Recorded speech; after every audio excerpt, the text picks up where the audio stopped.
Well, hello everyone. Welcome to today's talk hosted by the University of Sydney School of Architecture, Design and Planning. My name is Yaron Merrin. I'm an academic here in the design discipline and a member of the Tin Sheds Gallery Advisory Group. Just before we move ahead and meet our artists, just want to summarise a little bit. Tin Sheds is a space for ideas and innovation dedicated to exploring the social, political and environmental forces shaping our built environment. Through experimental exhibitions and public dialogue, the gallery fosters critical conversations around architecture, art, design, and urbanism. So more than just a gallery, it's a platform for questioning, discovery, and imagination, connecting creative practice with global discourse and local relevance even. With that in mind, today we're very excited to kick off the Actions for Water Artist Talk series, part of the Tin Sheds Gallery programme. A particular welcome to Zarina Muhammad. Zarina is a Singaporean artist, educator and researcher whose work critically re-examines oral histories, ethnographic literature and historiographic narratives of Southeast Asia. Her interdisciplinary practice spans performance, text, installation, ritual, sound, moving image, and participatory experiences, exploring themes such as eco-cultural cosmologies, myth-making, and Southeast Asia's evolving relationship with ritual magic and the immaterial. She lectures on art history and cultural contextual studies at the LASALLE College of the Arts in Singapore. Her research delves into cultural translations related to ritual magic, Southeast Asian mythologies, animism, and folk religion. Zarina's work has been showcased internationally, including at the Singapore Biennale, the Diriyah Contemporary Art Biennale in Saudi Arabia, and the Gwangju Biennale in South Korea. Also want to welcome to Actions for Water curator Sharmila Wood. Sharmila is an independent curator with an interdisciplinary approach to curating that intersects with social change, history, and ecology. Her practice integrates writing, research, writing, research, design, and communication. She works closely with artists on participatory projects that foster dialogue around ecological, political, and social issues. She is director of Tururu, a purpose-driven, multidisciplinary creative studio and consultancy that primarily works upon request from Aboriginal organisations and communities. So without further ado, I'll hand over to our artist today. Thank you very much.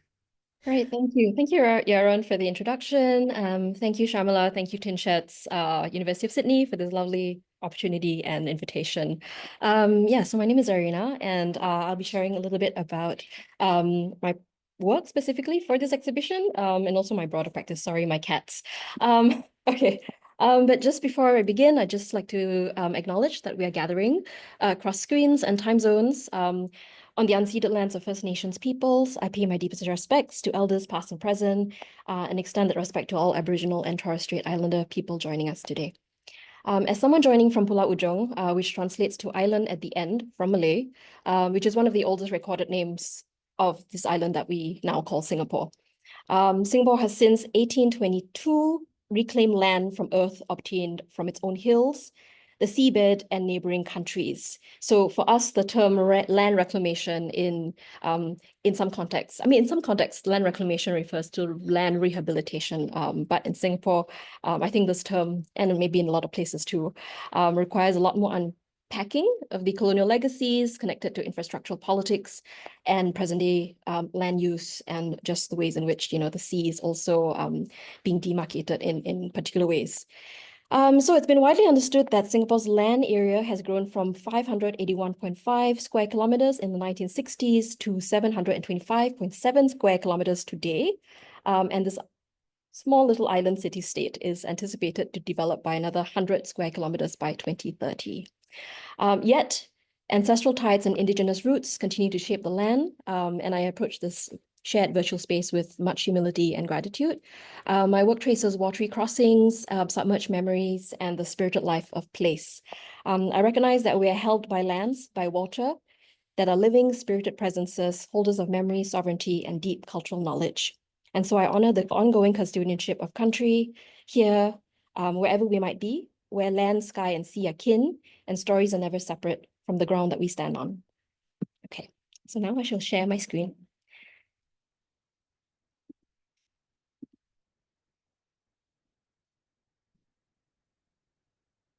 And thank you so much, everyone, for joining us in this I'm in the morning here. So today I'll be sharing, as I mentioned, a bit of my project and some of my other sort of like broader curiosities and preoccupations that have informed my research and my work in the last decade or so. The title of my presentation, I tend to give rather lengthy, long-winded verbose titles, so please forgive me. And also if I'm speaking a little bit too quickly, just press an emoji or something, and I'll slow down. I'm just heavily caffeinated, so which I usually am. So turn your face to the sun and follow the movement of the. Turn your face to the sun and follow the movement of the wind. Oh my goodness, there's a typo. I'm sorry. Okay, that's the title of the work. Sorry. Turn your face to the sun and follow the movement of the wind. And I mean, for me, this project which was first commissioned and shown in the Gwangju Biennale last year as part of the Singapore Pavilion.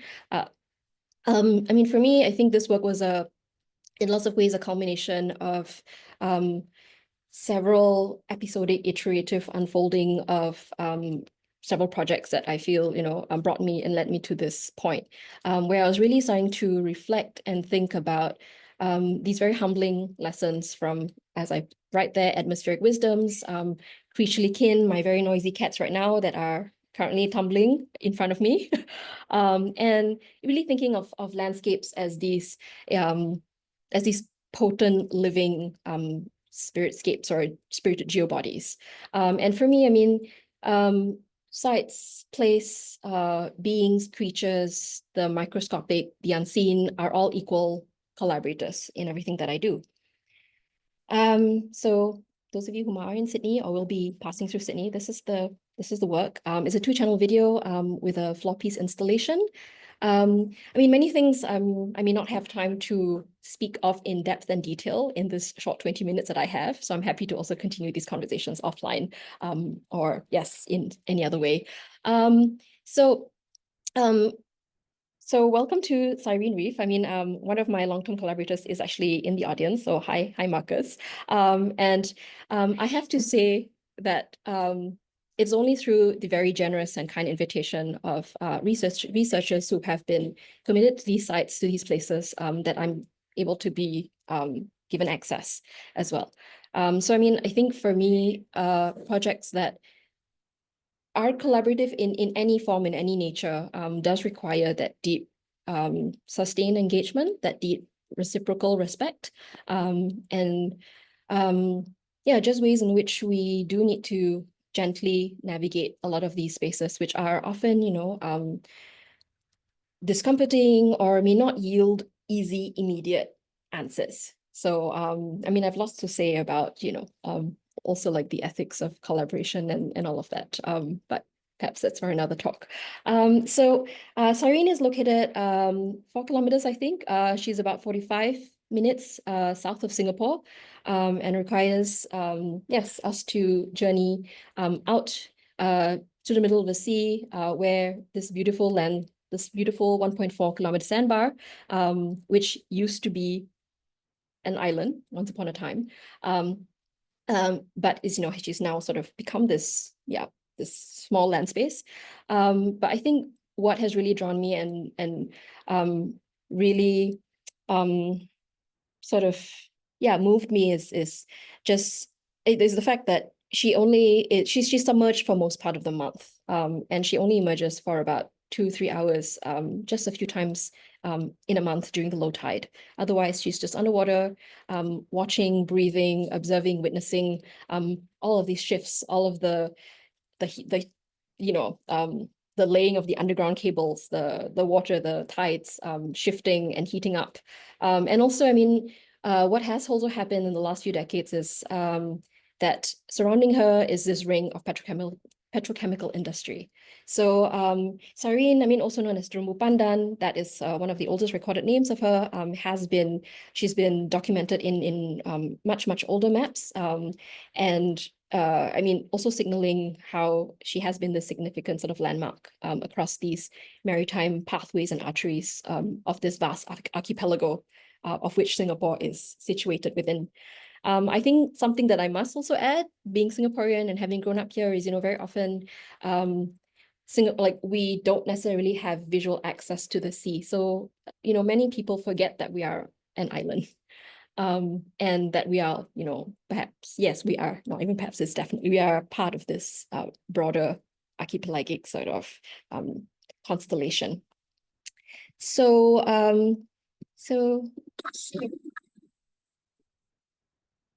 this is a site that requires us to leave at pre-dawn, and as we approach her, the sun is about to rise. And I mean, it's a very, I feel a very meditative journey to meet her. And I mean, as I've mentioned, like meeting her is not, it's not immediately accessible. It's not like a place that you can just simply show up and visit as and when you like, because it is also determined by the timing that she chooses. So I guess at this point, I mean, a lot of the projects that I do things a lot about the act of naming. So as my friend Marcus, the researcher, right, who has written quite extensively about Cyrene, he has written that, Cyrene, with the renaming of this particular space, we've also forgotten like her ties and connection to the Malay world. So her older name, I mean, she's also known as Terumbu Pandan.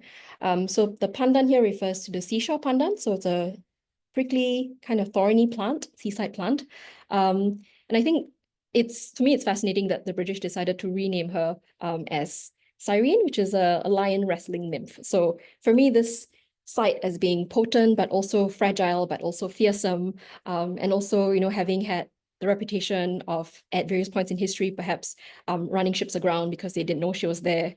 To me, it's just a fantastic sort of reminder that there are these watchful guardians within our midst, within the landscapes, within the environments that we inhabit and we pass through. And, that we need to shift away from human exceptionalism and not perceive us to be the only powerful beings moving through these spaces. So we were very lucky to be able to visit her shores just last weekend. And I won't read all of this out. I'll just leave this there for everyone to quickly look through. I mean, it's just a little bit about some of the preoccupations that have driven my work.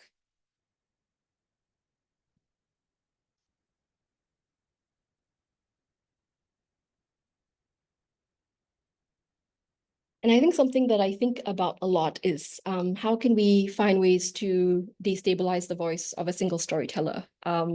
I feel like, in many spaces that I move through, I'm aware that, there are these multiple perspectives, multiple narratives, multiple ways in which we relate to a place or a space.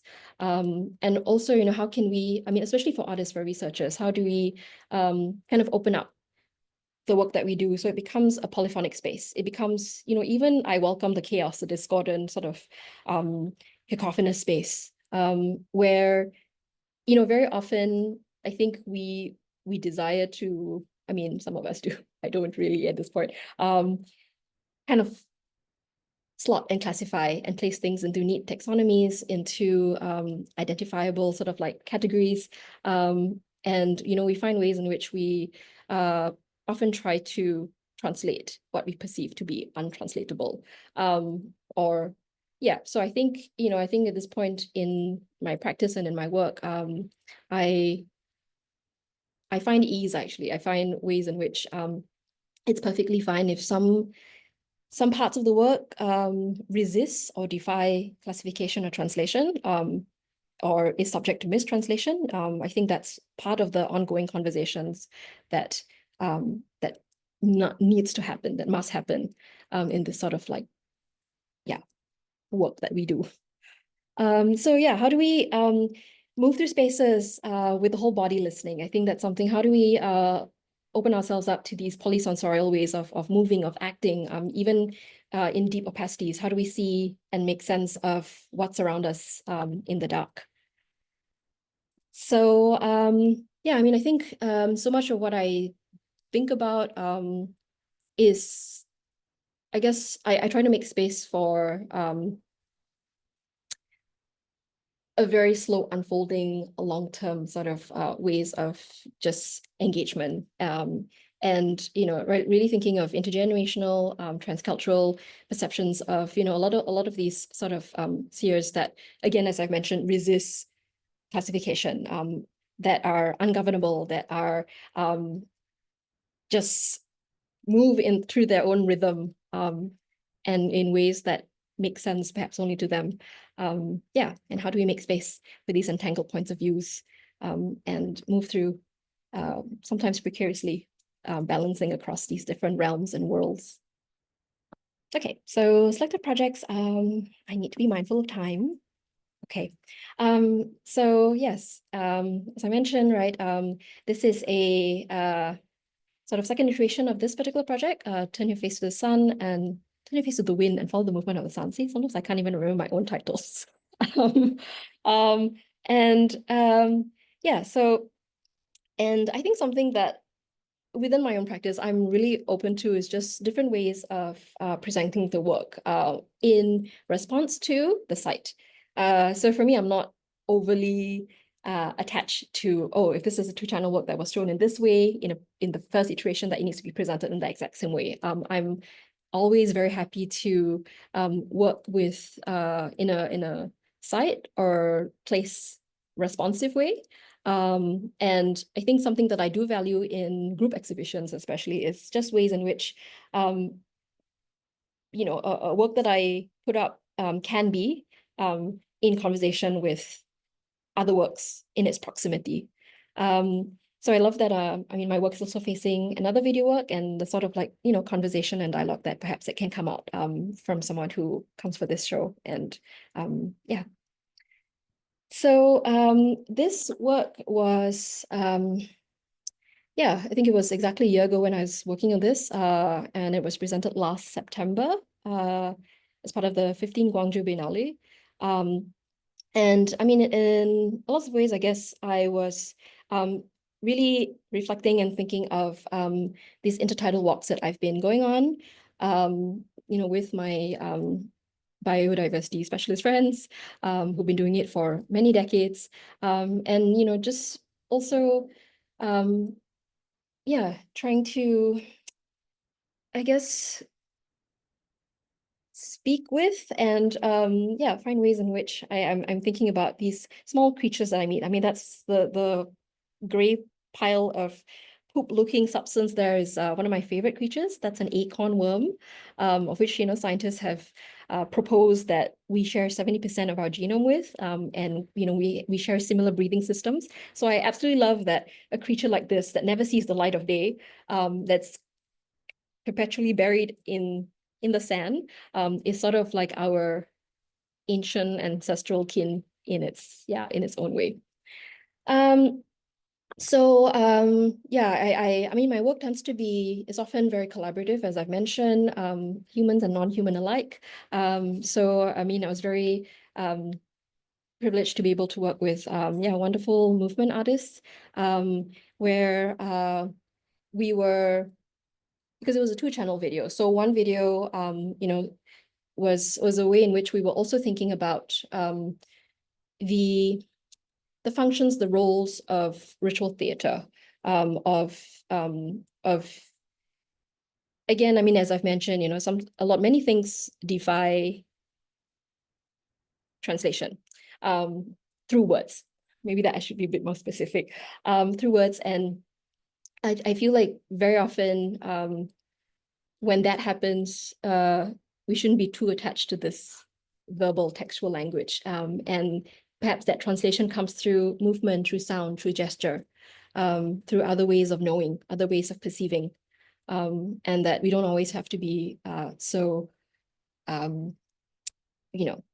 dependent, like on the written word for knowledge. So so I guess, really thinking about these open-ended multiple forms of wisdoms, and knowledge systems and belief systems, magical religious belief systems. I think it's, I've often described my work and even my own personality, if you can sort of like sense it, as a multi-headed hydra. It's got like, all these multiple heads all talking, and sometimes I'm just like, oh, calm down, or like which one needs to speak first. So yeah, so in lots of ways, my practice does take that sort of approach where it's open to, again, this very multi-polyphonic dialogic sort of space.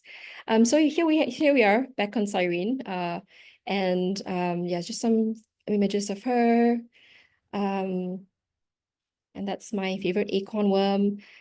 Yeah, so I mean, I think just again, really thinking of naming, and I'll read a little bit of a short excerpt from these cards, which if you ever meet me, just ask me. I'm happy to give you a set. These are this was part of my installation at the Singapore Biennale. Yeah, these are cute little cards. It's actually a set of 9. I've not printed the other 9. It's meant to be a really slow unfolding series.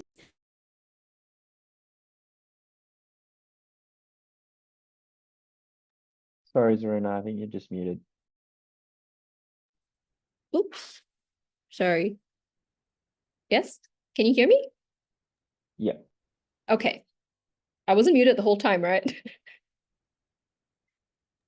No, you're good to keep going. Okay, good. Cool. Yeah, so I'll just read a little bit of the short little excerpt. What is the name of the place that you're standing on now? What does it mean? How did they come to possess their name? And what other place names, topographical names, local non-Anglophone names might this site possess? Who speaks the language of these names? Has the site's identity been violently reshaped when it was renamed at any point in history? Make a list of the names of trees that are older than our buildings, the organisms rooted and held within soil that sense the environment, how they eavesdrop on the variable cues and behavioral patterns of those around us. Can you say the names, see, hear, smell, sense, all the migratory flows of bodies and beings who have resided, occupied, moved through, been displaced, rehomed, segregated, isolated, undocumented, celebrated, shamed, desired, feared, revered, rerouted, uprooted, forgotten in this exact site where you stand?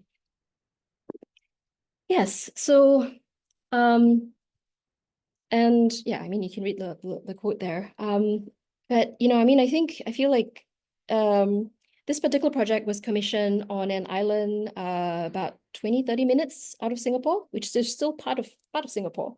And I was one of 4 artists whose work was situated on this island, far away from, the main Biennale space.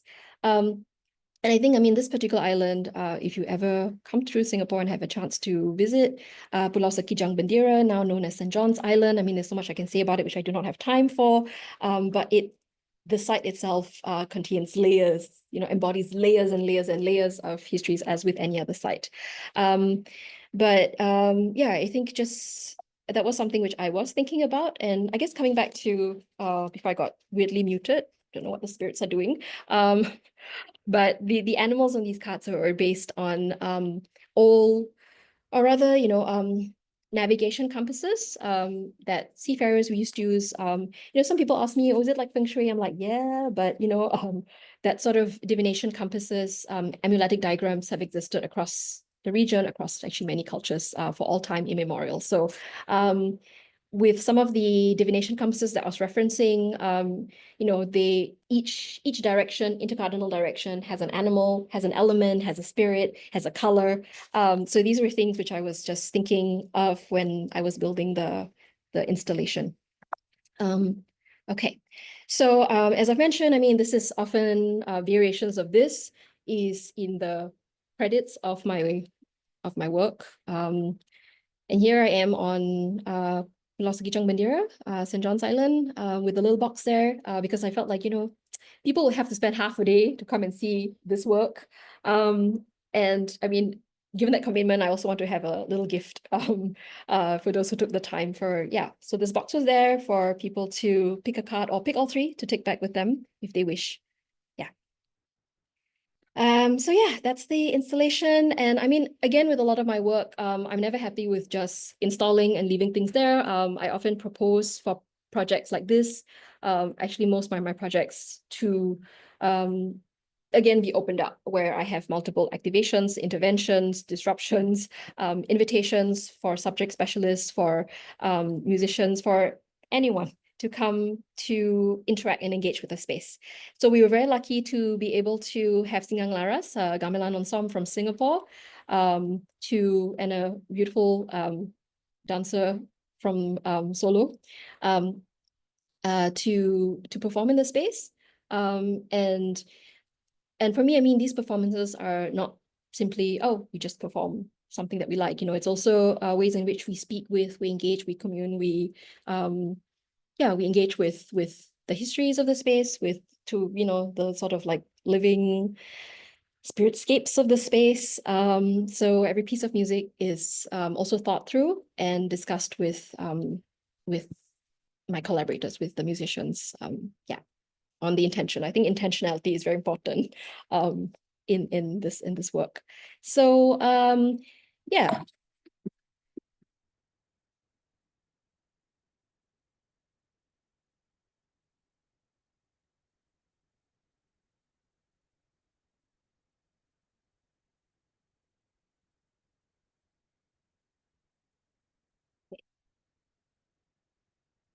I'm not muted, right? Am I okay? Can you hear me? Yes? Okay.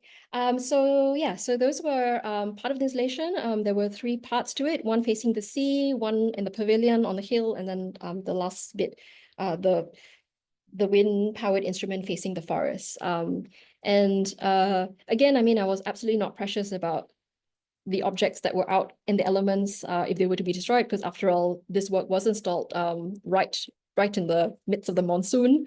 So I think within the first month, 2 were broken, had to be fixed, but that's fine. So yeah, I mean, it was, for me, it just, again, the elements, the environment being this eco-collaborator. So I wanted to quickly mention this work because this was actually what Sharmila and I were speaking about, and our wonderful Sharmila is part of this Actions for Water exhibition as well, and she'll be speaking at some point in July. So this, for me, was one of my favorite collaborations because we were sort of like matchmake or introduce online, and the curator Linda Tay was like, okay, you guys should meet and talk and, see what comes out of it. You could create a work together. You could have, very different, like separate works, but this was part of an exhibition that was presented at the Esplanade Singapore. So Sharmila and I really got along, and we decided, but we were also very busy. So what we ended up doing after 9 months was to present a work that we felt reflected a visual conversation, where her work and my work began perhaps was not so clear, and we wanted to build on this installation together, with her photographs, my video work, and various objects that we brought into the space. And I mean, it was also presented last year at the Photofest Biennale in the US. And I mean, again, working with a different space, I was not able to fly there. I mean, she did, but also, I mean, thinking of just different modes of presenting, I mean, it's clearly a very different space, a very different setup. So I mean, I think with traveling exhibitions as well, Actions for the Earth, which is curated also by the wonderful Sharmila, which is now moving, I think it's in its 2nd or 3rd year, it's moving around the US. It was first commissioned and was presented at the Art Science Museum in Singapore pre-COVID. I think just thinking of the afterlives of work, I feel like I think a lot about that, where I don't want to just create something which is, it just has, that single life, and then it's done, and it, goes in storage, and it's, we just keep making things. So I think increasingly I'm starting to be a lot more like mindful, sensitized also to what happens to these objects. How can we find ways to have afterlives for them, multiple lives? How do we think about conservation in the work that we do as artists? So, and I guess something that maybe I'm just going to slowly wind down and conclude in a short bit, is also thinking about the relationships between the different projects that I do. So nothing I do is ever in isolation or like a one-off thing. It's often in conversation with something that came before it, or it's always iterative. Sometimes they come in like, sisterly pairs. So this work was presented just a month after the Gwangju work. So I was thinking of just ways in which I could also think of, these preoccupations of, given the absolute shitfest polycrisis of the world that we're living in now, and just really thinking of, how do we still, in spite of everything that's happening, find ways to resist, persist, and thrive. So this is a work that I presented at the Lahore Biennale, created by the wonderful John Tan. And so the work I wanted to be intentionally very small because it's placed in this beautiful like architectural space. So this is a hammam, one of the royal baths that was specifically like used by women in the Shalimar Gardens. So Shalimar Gardens was it emerged in 1641. Please double check. I think I'm getting the dates right. 1641. And it was created, not created, it was created by the people who labored for the Mughal Emperor Shah Jahan, who built the Taj Mahal. I think for this work, I was really thinking of, again, the site. How can I sort of like engage with site, with place histories? Lahore is located at the, where the river Ravi is, which is, very much, now is like deeply polluted. And I mean, I was also thinking of, not just the location of where this work was going to be, where it was really at the sort of like meeting point of 5 different major rivers, but also the history of brick making, the history of just what this site used to be. And I can speak a lot more, but I think I have to keep going. So I mean, I think for this work, it was I was still sort of just speak a little bit about the materiality of what I was working with, and what you'll see in Sydney as well. So the floor piece is the colors that you see, the smells that like probably is being emitted, hopefully. It's crushed incense and spices. So I was making paint and making sculptural forms using this sort of materials. How it began, there was one day where I was just thinking of what I could find in my house that I could make paint with. That's what happened. So crushed incense, crushed spices, often spices that have specific narratives, specific connections to the sites that are used. That's what the bricks are made from. That's what the small little sculptural forms are made from. And I mean, for this work, for the setup, I spent, maybe half a day just watching how the light fell. And I, just wanted that to be the part of the work as well, to not be overly lit by artificial lighting, and for the work to be experienced in different forms of lightness, brightness, opacities at different times of the day. Okay, and then there was a sister sort of like companion piece, which was then shown at Wonderfruit Festival in Thailand 3 months after that, where it was, I call this the extroverted sister. So this is the introverted sister, and this is the extroverted sister, where she was, this installation was installed at the edge of a recently rewilded forest that was part of this music festival that's been going on for about, I think, 10th year already. So I don't have time to speak about these projects. Some of my other sort of favorite collaborations with Joel Tan, playwright, Zachary Chan, a musician, multidisciplinary artist, which also took its time. We were also, this work very much has to do with thinking about just the terraforming of land, of sea, of particular coastlines, of sea spirits, of surveillance. The video work was recently shown in Kaohsiung Museum of Art in Taiwan, just earlier this year. Yes, okay. So very last bit, I will conclude, Sharmila. 5 minutes, 2 minutes.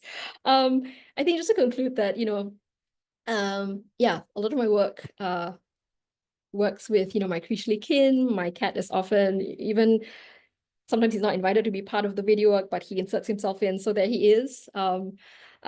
creatures that I meet in spaces, in caves. This is a beautiful whip spider, tailless whip scorpion, of which later on informed the mask that I'm currently working on and building. Again, this is a much longer term project where I'm working with mask maker collaborators where, yeah, we're working with on these masks of microfauna, smaller creatures, less charismatic species, and yeah, just finding ways in which we, create little ritual spaces, if you want to call it that. Yes, I can, and I love that many of the performers that you see here are not movement artists. Some of them do not identify as artists, but I think there's just the power of shape-shifting that happens with art, with the work that I'm sure many of us are doing. So how do we honor that? How do we hold space for that? How do we allow these participatory spaces? So just very quickly, I mean, I think another element in my practice, which has been ongoing since 2018, I've been through several health crises, and in 2018, I had to go through a major surgery, and I was preparing for a show at the Singapore Museum. I mean, people coming to visit me in my home, in my studio, were like, oh, can we help do something? And, what came out of it was, we ended up just sitting around and making effigies, just making things from clay, from flour, from, again, things we would find in the kitchen, very old school style witchcraft. And just, yeah, we would have a theme. We'd be like, okay, today we will make like a figure or a representation of something that protects us. So you'll find many like goddess-like figures. My studio. And so, these little things then made its way into the exhibition. And I opened up spaces as well for effigy making to be something that I did with the public. They were public workshops, which also then within the space, this would change every 2 weeks, I think, that new effigies would come in and out. And then on the last day of the exhibition, the objects were all ritually destroyed. We did a little procession out, and yes.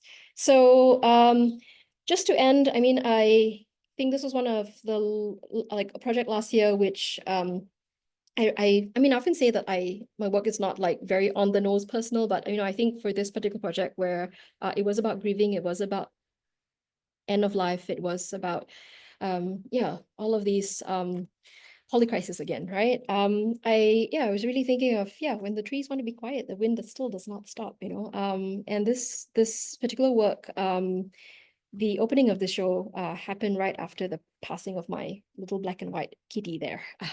She was 19, she lived a good life. But yeah, I think just to end, I'd just like to leave this question for all of us, even when the trees want to be quiet and the wind does not stop, how do we still bear witness to what is incomprehensible in the moment? How is the world speaking to us today? That's something I'm doing now. I can share more later. But yes, thank you very much. Thank you so much, Zarina, for that thought-provoking presentation and the generosity of your practice. Your deep interdisciplinary research and reflections on the unseen layers of place and long-form engagement offer so much to consider. And it really had me thinking about art as a portal and a gateway into memory, knowledge, connection, and a different way of knowing, being, and relating to the world. Zarina has really shaped a lot of my own curatorial practice, particularly around fluidity, polyphony, and discordance. I'm very grateful for your ongoing generosity, Zarina, and also the opportunity for some questions today. Please feel free to drop in with your question or share it in the chat. But first, I'm just going to ask Zarina a question that came in to my email from a PhD candidate who asked, do you ever feel tension between academic theory and intuitive or ancestral knowledge in your practice? 100%. I feel like that tension is necessary. It's inevitable. But it also doesn't have to be not enjoyable. I think there's so much wisdoms in that tension. I think that's really where the wisdoms are. And I feel like sometimes not everything needs to be said, not everything needs to be explained. there's much that desires to remain within the mystery, within the unarticulated in language, in textual verbal language. So yeah, absolutely. So, I mean, there's, I often think of Michael Taussig, the anthropologist who writes that ethnography is a way of telling people stories badly. So, yeah. Do you feel like your practice is actively trying to undo some of those kind of dominant paradigms that are in academia? I mean, I feel perhaps the desire to, I mean, as I mentioned earlier, right, to be very attached to these like creating these taxonomies, these ways in which we explain or we find the or like keep returning to that need that we need to understand it in a very particular way. So I mean, I'm really thinking also when we think about polysensoriality, like how do we also move beyond like the 5 senses that we understand or we conditioned to thinking about as our 5 senses? Perception, talking, knowing, feeling, all of these other sometimes untranslatable ways of sensing are equally valid.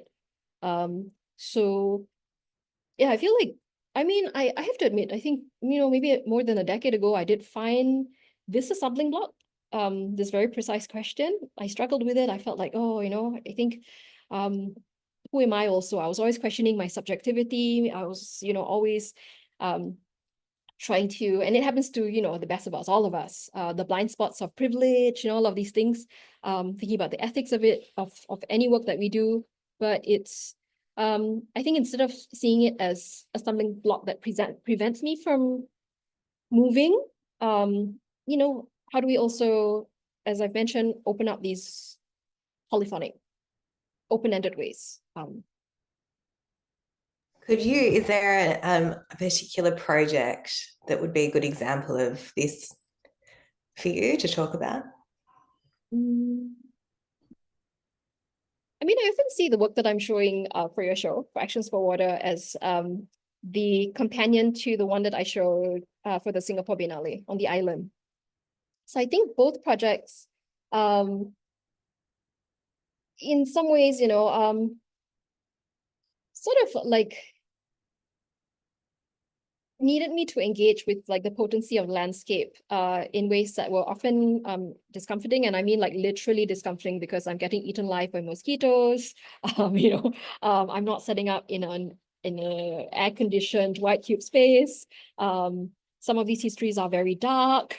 A lot of the information may not be as like accessible or available in writing, and it requires conversation, requires you to sometimes, like move through that space and experience it on your own terms, and then be in conversation with others.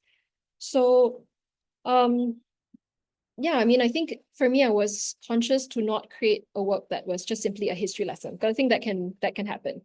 I think sometimes, especially when when our practice is quite like research driven, like how, we still tend to fall back on like, oh, how can I present something that shows that knowledge that I've accumulated? But then sometimes I think like, it's not necessary, like it will come through in its different ways, through its different channels. And I think that's why creating a shape-shifting, like living installation that has performances, activations, just ways of engaging in multiple ways is very important. Because then it again allows that space for multiplicity. Thank you. Does anyone have a question that they'd like to put to Zarina? If not, I do have another one that's just come through to me, which is what advice would you give to young artists who want to explore cultural or spiritual themes in their work, especially when those themes are complex or sacred? I think I mentioned it earlier as well. Don't rush, take your time. Have a lot of respect, and knowing that just because there's a curiosity doesn't mean that access must be granted right away. Sometimes the different markers of identity you have may give you both access, but will also deny you access in different spaces. I often feel like long-term engagement is very necessary for this sort of work. It's not simply about showing up, rocking up, saying, I want to know this, give it to me. That is actually one of my pet peeves. Where yeah, I like the ethics of it, the intention of why we do this, what we are seeking with this work is very important.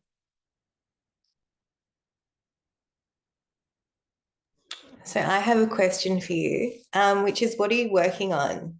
What's your current project? Currently, I am working on a new project where I'm looking at transcultural, transoceanic connections, flows across the South China Sea, West Philippine Sea, Sulu Sea, Java Sea, Indian Ocean. And I'm working towards a multi-site ritual constellation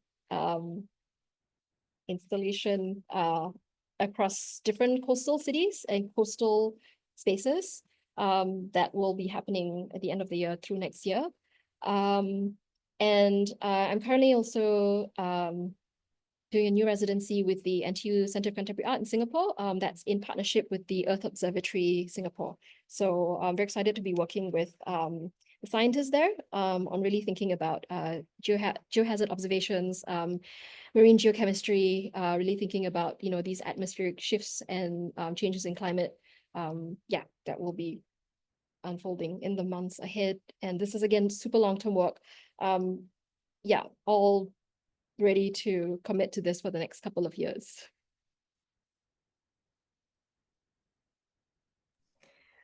So I think we probably have run out of time. Thank you so much again for your presentation, and to new friends and old friends that have joined us today. I'd like to invite anyone who's interested to also join us on Friday morning to hear from Daniel Jan Martin, who has a different type of approach to counter mapping, but also that challenge dominant narratives of place.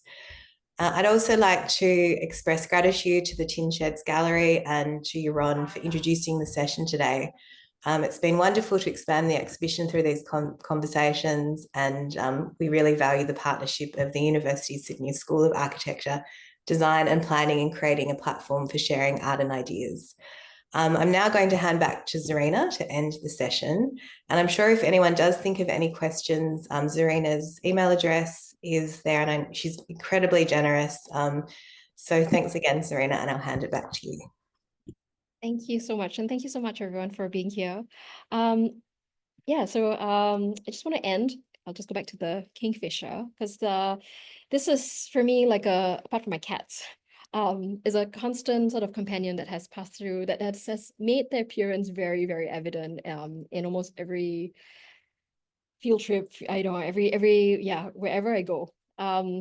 And yeah, so this non-human companion has showed up from forest walks to intertidal walks, quietly swooping in, alerting us to their presence and their signature strident rattling call. So this inhabitant and guardian of the sky, earth mounds, water bodies has taught me many important lessons on determining and divining portals, traversing and traveling with the whole body listening, for which I'm grateful. So I'm just going to read a little short love letter that I've written for my kingfisher friend here. Yeah, here we go. Flitting about waterways and wetlands, the pakaka, the kingfisher, cackles and whistles. They hunt and favor watching, as motionless as possible from elevated perches. They nest in tree holes and arboreal termite mounds. They are associated with calling and charming the winds along the coastal and riverine areas, the woodlands, parklands, mangroves, plantations, suburban, roadsides, rocks, tropical rainforests, canals, and lampposts. They thrive in spite of anthropogenic disturbance, occupying habitats across radial distances of 16,000 kilometers, and are known to move with ease across sky, sea, and land, with the ability to see underwater.